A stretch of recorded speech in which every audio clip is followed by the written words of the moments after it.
ज्यांना पूर्ण विश्व ज्ञानाचा महासागर तसेच भारतीय राज्यघटनेचे शिल्पकार आणि स्वतंत्र भारताचे पहिले न्यायमंत्री कायदेमंत्री म्हणून ओळखतात ते म्हणजेच डॉक्टर भीमराव रामजी आंबेडकर.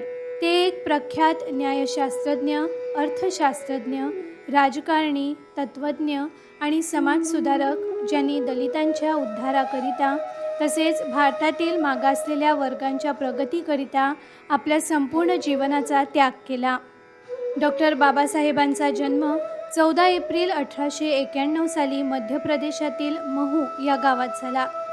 त्यांच्या आईचे नाव भीमाबाई व वडिलांचे नाव रामजी सकपाळ असे होते. लहानपणीच बाबासाहेबांच्या मनात त्यांच्या वडिलांनी शिक्षणाचे बीज रुजवले होते व वारंवार समाजाची अवहेलना, व्यथा यांची जाणीव करून ते देत होते. सिम्बॉल ऑफ नॉलेज म्हणून ओळखले जाणारे जगातील अतिशय बुद्धिमान व्यक्ती म्हणून डॉक्टर बाबासाहेब आंबेडकर ओळखले जातात. परंतु बाबासाहेब आंबेडकरांनी अतिशय वाईट परिस्थितीमध्ये त्यांना शिक्षण घ्यावं लागलं. अक्षरशः त्यांना वर्गाच्या बाहेर बसून शिक्षण घ्यावं लागायचं. त्यावेळी त्यांना स्पर्श कोणी करून घ्यायचं नाही. त्यांची अवहेलना व्हायची, त्यांच्याकडे संकुचित वृत्तीनं पाहिलं जायचं, त्यांना पिण्याचं पाणी लवकर दिलं जात नसायचं. अशा ह्या वाईट गोष्टी असतानासुद्धा डॉक्टर बाबासाहेब आंबेडकरांनी जिद्दीनं शिक्षण घेतलं. घरी आल्याच्या नंतर बाबासाहेबांना खूप राग यायचा की हे असं का, पण तरीसुद्धा त्यांचे वडील रामजी सकपाळ हे त्यांच्या पाठीमागं अतिशय भक्कम असे उभे होते. त्यांना माहिती होतं हे समाजाचं समाज जो वागवतो या पाठीमागचं एकच कारण आहे आणि ते म्हणजे शिक्षण. शिक्षणाशिवाय हे समाजातल्या व्याधी दूर होणार नाहीत. म्हणून ते आंबेडकरांना सांगायचे की तू शिक्षण घे, तू शिक्षण घेऊन मोठा हो. आणि आंबेडकरांनी सुद्धा आपल्या वडिलांनी सांगितल्याप्रमाणे अतिशय शिक्षण घेतलं. बाबासाहेबांना लहानपणी शाळेमध्ये फार हीन वागणूक मिळत होती. त्यांना वर्गाच्या बाहेर बसून शिक्षण घ्यावे लागत होते. त्यांना तहान लागली तर शाळेतील पाणी पिण्याच्या भांड्याला किंवा पेल्याला स्पर्श करण्याची मुभा नव्हती.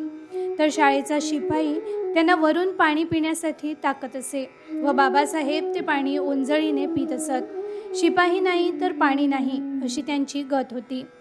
इतक्या वाईट हीन परिस्थितीतही शिक्षणाकडे बाबासाहेबांची किती ओढ होती हे एका प्रसंगातून दिसते. एकदा गणिताच्या तासाला फळ्यावरती शिक्षकांनी गणिताचा प्रश्न पूर्ण वर्गाला विचारला. त्या प्रश्नाचे उत्तर वर्गातील कुठलाही विद्यार्थी देऊ शकला नाही.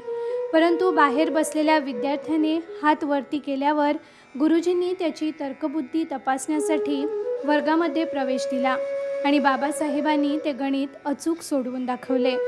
मॅट्रिकचे शिक्षण उत्कृष्ट रीतीने पार पाडल्यानंतर पुढच्या शिक्षणासाठी कृष्णाजी केळुस्कर गुरुजींनी सयाजीराव गायकवाड महाराज यांच्याकडून शिष्यवृत्ती मिळवून दिली व छत्रपती शाहू महाराजांनीही त्यांना विदेशामध्ये शिक्षणासाठी शिष्यवृत्ती जाहीर केली. कारण बाबासाहेबांना उच्च शिक्षणाद्वारे समता, स्वातंत्र्य, बंधुभाव ही मानवी मूल्ये स्वीकारलेला एक स्वाभिमानी आधुनिक समाज निर्माण करायचा होता. शील, करुणा, विद्या, मैत्री, प्रज्ञा या पंचतत्वावर प्रत्येक विद्यार्थ्याने आपले चरित्र बनवले पाहिजे. सर्व सामाजिक दुखण्यावर उच्च शिक्षण हे एकमेव औषध आहे हे त्यांनी स्वतः जगाला दाखवून दिले. 10वी अतिशय मॅट्रिकची परीक्षा अतिशय उत्कृष्ट मार्काने ते पास झाले. पास झाल्याच्या नंतर आता पुढे काय हा मोठा प्रश्न त्यांच्या समोर होता. पण त्यावेळचे छत्रपती शाहू महाराज आणि सयाजीराव गायकवाड यांनी त्यांना शिक्षणासाठी मदत केली आणि ते परदेशी शिक्षण घेण्यासाठी गेले. बाबासाहेब अक्षरशः 18 तास बसून वाचन करायचे आणि अभ्यास करायचे.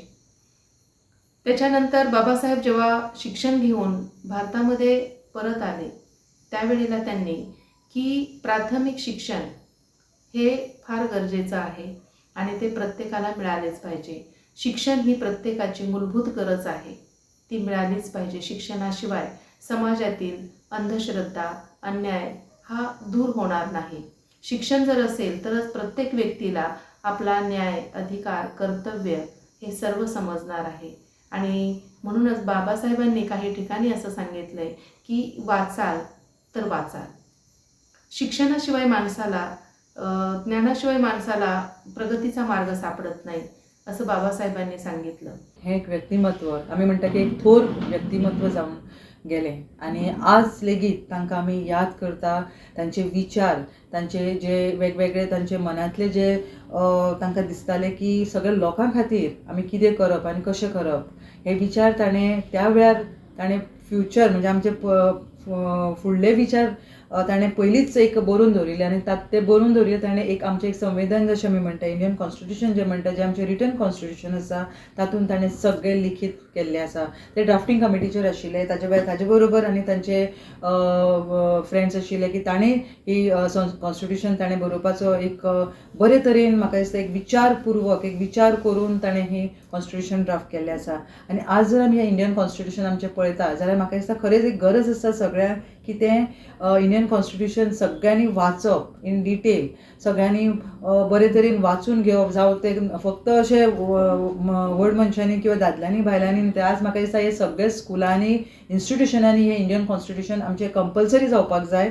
जाल्यारूच म्हाका दिसता ह्या इंडियन कॉन्स्टिट्यूशनाचो आमकां एक म्हत्व किंवा इम्पॉर्टन्स आनी ते प्रॅक्टिकल इम्प्लिमेंट करपाचें जर आसत जाल्यार it has to start from all the schools and the colleges and not just like आमी आतां आमचे in the judiciary in the profession आमी म्हणटा तातूंत आमी इंडियन कॉन्स्टिट्यूशन खूब वाचपाक आमी करता, पूण ह्याच फिल्डान न्हय तर म्हाका दिसता सगळे इन ऑल द फिल्ड, जावं ते एडमिनिस्ट्रेशन, जावं ते ज्युडिशरी, जावं ते पॉलिटिकल थिंग, जावं ते भुरग्यांचे बाबतींत, जावं ते इन्स्टिट्यूशनाचे वेगवेगळे इन्स्टिट्यूशन आसा, सगळ्या बाबतींत हें जें इंडियन कॉन्स्टिट्यूशन आमचें आसा तें म्हाका दिसता सगळ्यांनी एक कंपल्सरी कसो एक इन द करिकुलम किंवा लिगल हातून स्टडीच्या हातून तो इन्क्लूड करपाकूच जाय.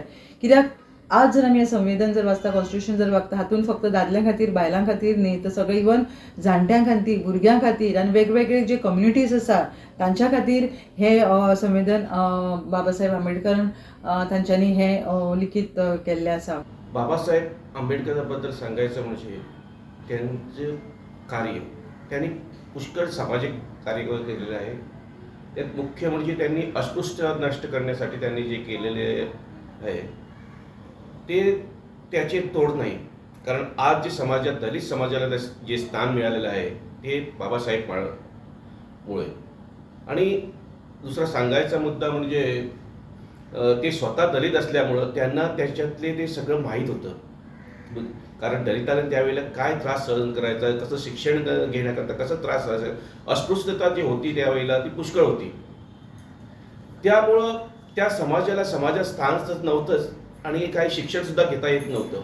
अशा प्रसंगी त्यांनी शिक्षण घेऊन सांगायचं मुद्दा म्हणजे त्यांनी बॅरिस्टर ह्या पदवीपर्यंत त्यांनी शिक्षण घेतलेलं आहे आणि त्या शिक्षणाचा फायदा त्यांनी आपल्या समाजाला करून दिला. आज त्या समाजाला पुष्कळ फायदा आला. आज ते आरक्षण जे मिळतं, आरक्षणामुळं ते जे फायदे झालेले आहेत ते बाबासाहेब आंबेडकरांमुळं. म्हणून बाबासाहेब आंबेडकरांना आज जो देवत्व झालेलं आहे, कारण त्यांचे जे सामाजिक कार्य आहे त्यामुळे त्यांना ते आज देवत्व त्यानं त्यांची पूजा करतात, त्यांची जयंती साजरी करतात, त्यांचा वाढदिवस आहे त्यांना जयंती साजरी करतात. कारण त्यांनी पुष्कळ असं सामाजिक कार्य केलेलं आहे. अस्पृश्यतेचं आहेच, पण शैक्षणिक क्षेत्रातही क्रांती केलेली आहे. कारण शिक्षणाला त्यांनी पुष्कळ महत्त्व दिलेलं आहे. कारण आज शिक्षण नाही तर काहीच नाही. पैसा प्रत्येकाकडे असतो, पण शिक्षणाचं महत्त्व त्यांनी पटवून दिलं. कारण गरीबातला गरीब माणूससुद्धा शिक्षण घेतल्यानंतर कुठपर्यंत पोहोचू शकतो हे त्यांनी दाखवून दिलेलं आहे. बाबासाहेबांनी मूकनायक, बहिष्कृत भारत, समान समता संघ तसेच जनता हे वर्तमानपत्र सुरू केले. तसेच बाबासाहेब ब्रिटिश भारताच्या केंद्रीय मंत्रिमंडळात कॅबिनेट मंत्री होते. तेव्हा त्यांच्याकडे कामगार खाते, ऊर्जा खाते, पाटबंधारे खाते होते. या विविध खात्यांच्या अंतर्गत वेगवेगळ्या योजना राबवून आधुनिक भारताच्या उभारणीसाठी त्यांनी महत्त्वाचे योगदान दिले. कृषी व शेतकऱ्यांसाठी त्यांचे कार्य उल्लेखनीय आहे. त्यांनी कामगार वर्गासाठी स्वतंत्र मजूर पक्षाची संघटना स्थापन केली व त्यांच्या हिताच्या रक्षणासाठी कार्य केले. डॉक्टर बाबासाहेब आंबेडकरांचं सामाजिक कार्य हे महान आहे. त्यांनी देशाच्या उत्थानासाठी विकासासाठी आपलं संपूर्ण जीवन लोकांसाठी दान केलेलं आहे. डॉक्टर बाबासाहेब तत्कालीन वेळेत एक प्रकांड पंडित होते. स्वतःच्या विकासाचा किंवा व्यक्तिमत्वाचा विचार न करता समाजाच्या दृष्टिकोनातून त्याने अनेक विचार आणि संकल्प भारत देशासाठी दिलेले आहेत. ते देशाचे पहिले कायदा मंत्री होते, तसेच इंग्रजांच्या राजवटीत मजूर मंत्री म्हणूनही होते. त्यावेळी त्यांनी केलेली कामं फार विशेषणीय अशी आहेत की जी देशातील समाजाला किंवा सर्वसामान्य माणसाला त्याचा फायदा होईल अशा दृष्टिकोनातून त्याने विचार केलेला आहे. डॉक्टर बाबासाहेब आंबेडकरांचं कृषीविषयक धोरण पाहिलं तर बाबासाहेबांना हे अपेक्षित होतं की या देशातील सगळी संपत्ती, देशातील सगळी शेती राष्ट्राच्या मालकीची करायची आणि त्या शेतीमध्ये उद्योगधंदे उभे करावे, जेणेकरून सर्वसामान्य माणूस त्या शेतीमध्ये कामाला लागला असता. शेतीविषयक विचार मांडताना त्यांचा विचार असा होता की शेती सार्वत्रिकरित्या संपूर्ण भारत सरकारने करावी असं त्यांचं मत होतं. आणि मग सरकारने ही शेती करण्यासाठी जे जोद असेल, नांगरणी असेल, बियाणं असेल, मशागत असेल, याच्यासाठी लागणारे सगळा जो खर्च आहे हा खर्च खरं म्हणजे सरकारने करावा असं त्यांचं धोरण होतं. आणि या माध्यमातून जी सर्वसामान्य माणसं होती, लेबर, स्किल वर्कर, मालक, या सगळ्यांचा विचार करून शेती सरकारने घ्यावी, ती सरकारने करावी, त्याच्यावर खर्च सरकारने करावा आणि त्याच्यातून जो माल निघेल तो माल देशासाठी त्याने द्यावा आणि लोकांच्या याच्यासाठी रोजगारासाठी आणि दैनंदिन जीवनासाठी त्याने तो द्यावा अशी त्याची योजना होती. बाबासाहेबांचे सामाजिक धोरण वेगवेगळ्या उपक्रमातून पाहावयास मिळते. जसे की पाण्यासाठी महाड येथील चवदार तळ्याचे पाणी, 20 मार्च 1927 रोजी अस्पृश्यांना घेता यावे म्हणून केलेला सत्याग्रह, तसेच नाशिक येथील पंचवटीतील काळाराम मंदिर प्रवेश. भारतरत्न डॉक्टर बाबासाहेब आंबेडकर यांच्याबद्दल फक्त दोनच गोष्टी आपण विशेषत्वाने माहीत करून घेतो. एक म्हणजे ते समाजसुधारक होते, दलित उद्धारक होते आणि भारतीय घटनेचे शिल्पकार होते. परंतु बाबासाहेब आंबेडकर हे खऱ्या अर्थाने अष्टपैलू व्यक्तिमत्व होते. ते जागतिक कीर्तीचे लेखक होते, ते जागतिक कीर्तीचे अर्थतज्ज्ञ होते. त्याचप्रमाणे आमच्या कृषीप्रधान देशात क्रांती घडून आणायची झाली आणि शेतकरी हा खरा राजा ठरावा यासाठी काय करता येईल याच्यावर त्यांनी संशोधनात्मक अनेक प्रबंध लिहून आपल्या सरकारला कृषी क्षेत्राबद्दलची माहिती करून दिली होती. त्याचप्रमाणे डॉक्टर बाबासाहेब आंबेडकरांनी फक्त दीन दलित शोषित पिढ्यासाठी नव्हे तर सर्व समाजासाठी समान वागणूक मिळावी यासाठी घटनेत तर तरतूद केली, पण जीवनाच्या अखेरपर्यंत त्यांनी स्वातंत्र्य, समता आणि बंधुता या त्रिसूत्रीसाठी लढा दिला. आपला दलित समाज म्हणा, गरीब समाज म्हणा, याच्यात जो स्त्रीवर्ग आहे या महिला वर्गाला सुद्धा एक प्रकारचं आरक्षण मिळालं पाहिजे आणि त्यांनाही पुरुषा इतकीच समान वागणूक मिळाली पाहिजे यासाठी त्यांनी कायद्यात तरतूद तर केली, परंतु त्या सगळ्यात त्यांनी अनेक प्रकारची आंदोलनं केली. आपल्या वृत्तपत्रातून, मूकनायकातून त्यांनी ह्या स्त्रीसाठी, दलित वर्गासाठी, पीडित वर्गासाठी खऱ्या अर्थाने आवाज उठवला आणि ह्या समाजाचं जे आपण ऋण लागतो ते आपण फेडलं पाहिजे आणि हे त्यांच्यावर आम्ही उपकार करत नव्हतो तर हे आपण आपल्या कर्तव्य करतो असं त्यांनी सांगितलं. डॉक्टर बाबासाहेब आंबेडकर हे अद्वितीय अशा प्रकारचं व्यक्तिमत्व होतं आणि सगळ्या समाजासाठी स्वातंत्र्य, समता, बंधुता हे घटनेत तर त्यांनी दिले, पण त्यासाठी प्रत्यक्ष लढा देऊन त्यांनी जनजागृती केली. आपल्या वाणी आणि लेखणीने त्यांनी शेवटपर्यंत समाज जागृत करण्याचा प्रामाणिक प्रयत्न केला. डॉक्टर बाबासाहेब आंबेडकर या देशाच्या संविधानाचे निर्माण करता होते.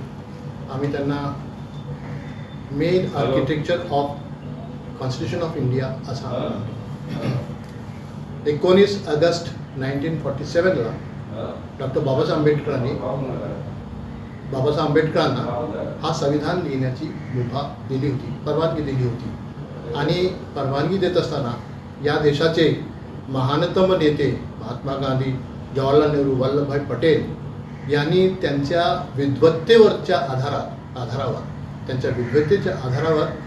त्यांना या देशाचं संविधान लिहिण्याची परवानगी दिली आणि त्यांना drafting committee of constitution of इंडियाचे चेअरमॅन केले. संविधानाबद्दल जर काही सांगावंसं झालं तर कॉन्स्टिट्यूंट असेंब्लीमध्ये 389 मेंबर्स होते, 389 मेंबर्स कॉन्स्टिट्यूंट असेंब्लीमध्ये होते. आणि संविधान समितीवरती बाबासाहेबांना जोडून अजून 6 मेंबर्सना घेण्यात आले होते. त्यामध्ये मोहम्मद शब्दुल्ला, अय्यंगार, गोपालस्वामी असे अनेक 6 मेंबर्स होते.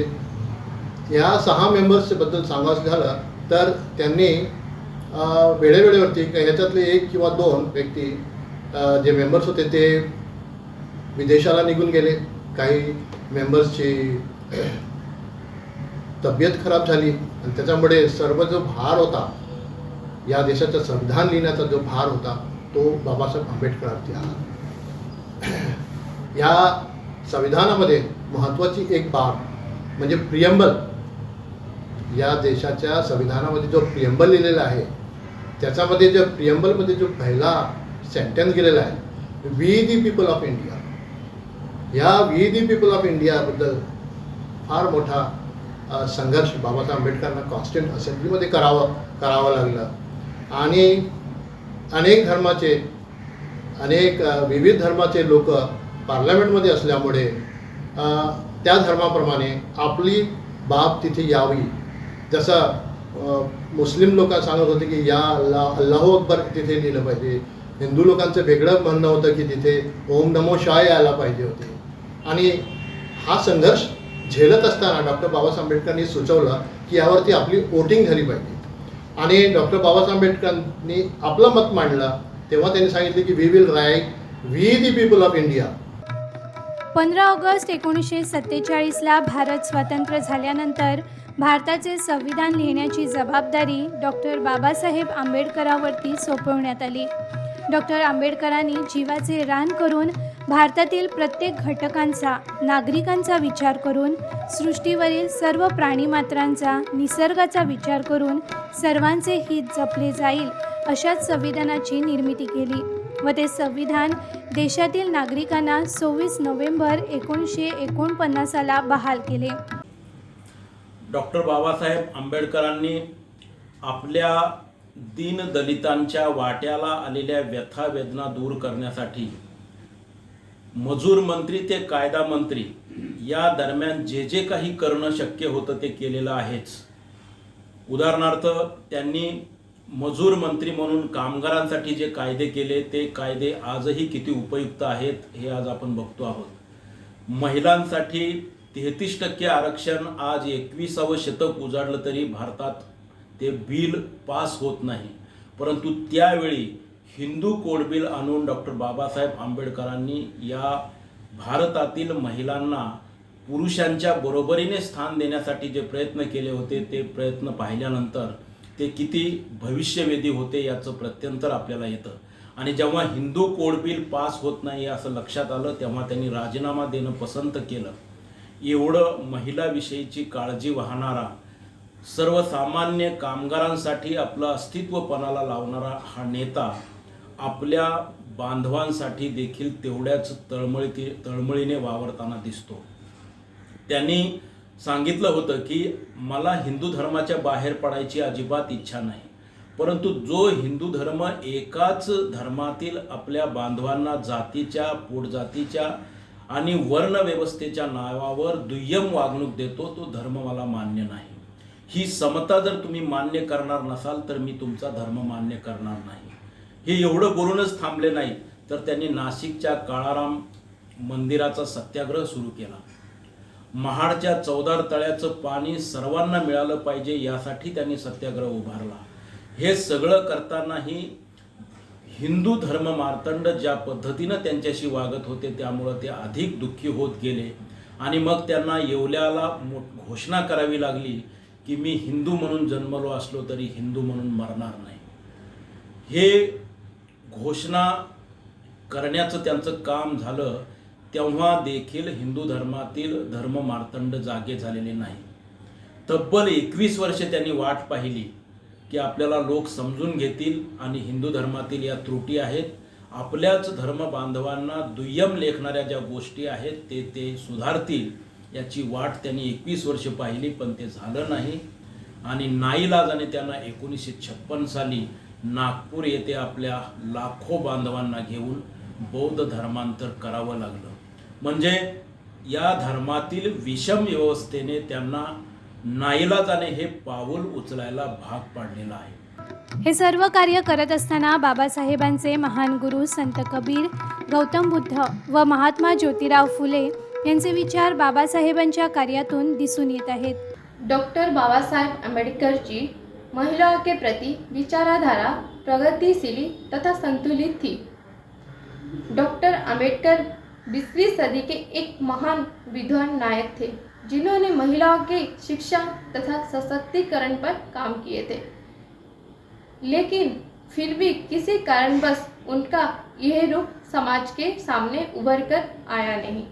उनको मात्र एक दलित नेता तथा संविधान निर्माता के रूप से प्रस्तुत किया गया.